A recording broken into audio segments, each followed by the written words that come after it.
Incredible as it might seem, the crippled Fukushima Daiichi nuclear plant might be the defining image of Japan's hellish week. A tragic series of malfunctions, explosions, and fires triggered by the massive earthquake and tsunami had the whole country fearful, and officials scrambling feverishly to avert nuclear disaster. Firefighters doused the reactors from the ground.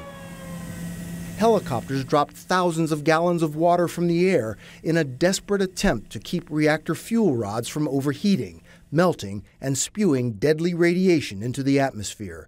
They used a mix of fuel in those rods that included plutonium. Cham Dallas is a nuclear expert. It is very toxic. If you inhale plutonium or ingest it, it goes down into the body, and it is the most powerful emitter of radioactivity inside the body.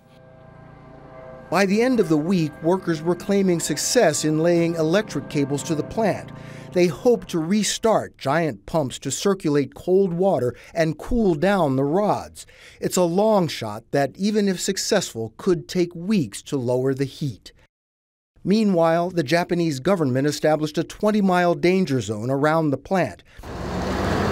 People living nearest the plant were evacuated to shelters outside the zone and scanned for radiation. "Are you worried?" this woman was asked. "That's why I'm here," she says. "It's frightening. I look at my children and worry." The detection of low levels of radioactive iodine in milk and spinach around the plant, even in drinking water in Tokyo, did little to calm nerves. I think it's now time to go to a safer spot.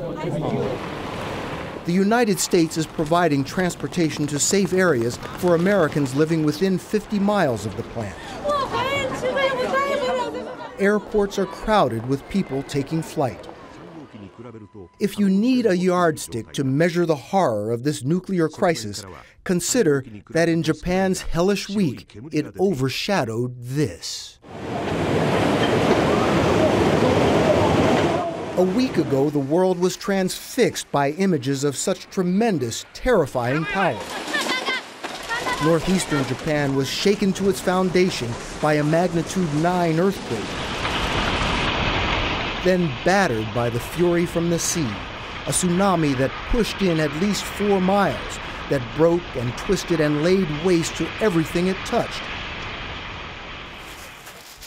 We made it to the hard-hit city of Sendai.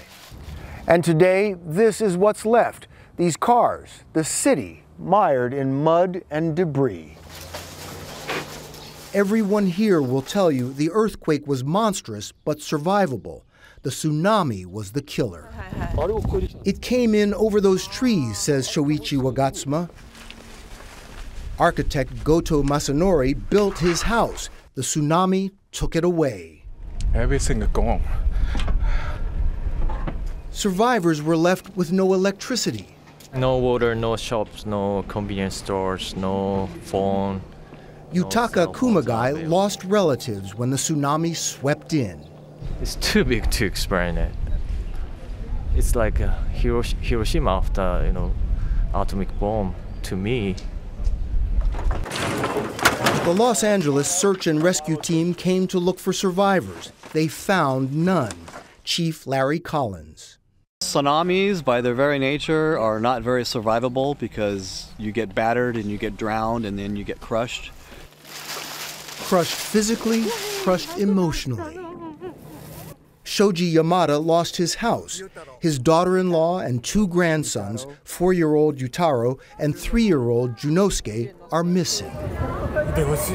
I just hope if they're dead, mother and children were all together, he says.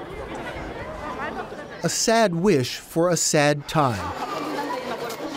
In Sendai alone, there are more than 70,000 people living in shelters, and they are the lucky ones.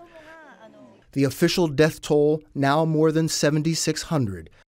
More than 11,000 people are missing, and the living are left to cry.